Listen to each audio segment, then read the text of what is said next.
القناة الرسمية للبرنامج الإذاعي الشهير اللهم بك أصبحنا تقدم أثقل ما على الناس الانتظار.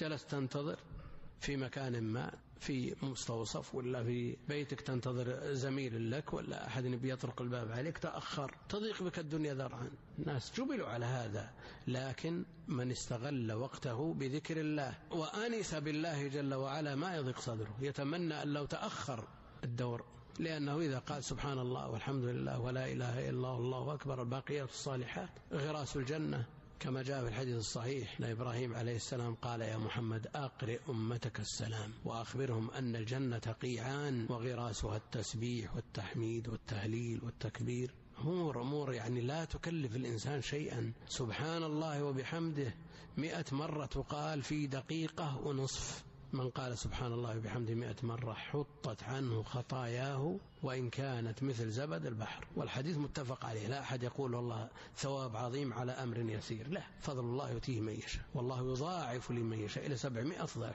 قالوا إذا نكثر، قال الله أكثر.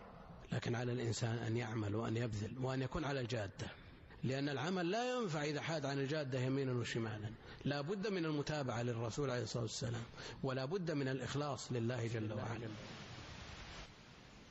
الشيخ الدكتور عبد الكريم ابن عبد الله الخضير.